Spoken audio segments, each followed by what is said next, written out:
Donc ici on se retrouve avec deux fonctions, donc d'une part la fonction demande et d'autre part la fonction de revenu de l'entreprise, qui vient multiplier le prix par les quantités échangées. Donc la quantité échangée, on a fait l'hypothèse que forcément c'est la demande sur le marché. Okay. Et donc ce qu'on nous demande, c'est calculer l'élasticité du revenu.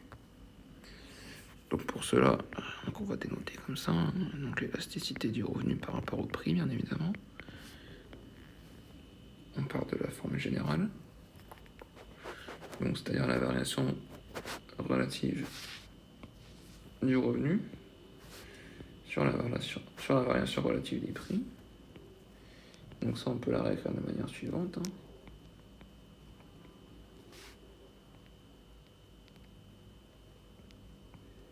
Et on peut réécrire encore une fois de la manière suivante. Ok, donc pas de souci.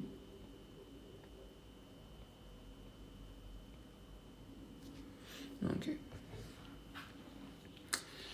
Donc, à partir de là, on peut réécrire en fait. Parce que P sur R, or on a que R, c'est égal à... R est égal ici à... donc c'est ça, donc c'est P dP.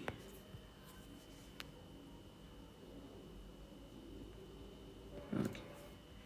Et la dérivée du revenu par rapport au prix. Donc là, c'est sous la forme U'V plus UV', donc U' c'est 1, P, la dérivée de P par rapport à P, c'est 1, fois dP, donc dP, plus UV', donc U c'est P, et la dérivée de D par rapport à P, c'est D', tout simplement. Okay. C'est pas spécifié à la fonction, donc du coup, voilà. Hop. Donc à partir de là, on peut simplifier. Et on développe. Il n'y a pas de souci. Donc ici, si on développe, ça nous fait dP sur dP, donc 1, plus P d'P sur dP. Ok, donc jusque là, il n'y a pas de souci. Donc on va écrire ça, donc P sur dP.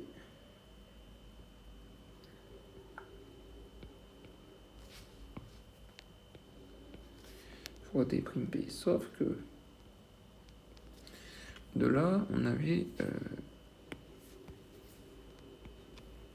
de la formule de l'élasticité, on en a déduit cela. Et donc on peut en déduire une forme générale de ceci. Donc en fait, on voit que l'élasticité du revenu par rapport au prix, c'est le prix sur le revenu. Donc de manière générale, l'élasticité par rapport à x de la fonction f de x, eh bien c'est tout simplement x sur f de x.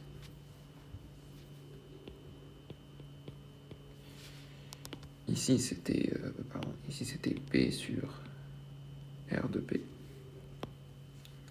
multiplié par la dérivée. Ici on a bien une dérivée encore une fois par rapport à p. Donc f' de x. Donc là c'est exactement la même chose qu'on a ici. Donc on peut le réécrire encore une nouvelle fois.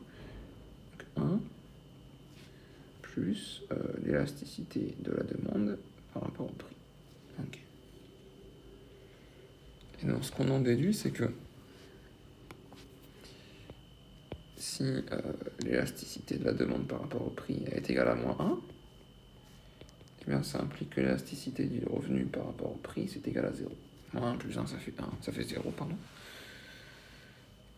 Et donc en fait, l'élasticité donc, de la demande par rapport au prix de moins 1, c'est-à-dire que si le prix augmente de 1, la demande baisse de 1. Et donc en fait, ça n'a aucune influence sur le revenu. Donc voilà. Donc c'était tout ce qu'on pouvait dire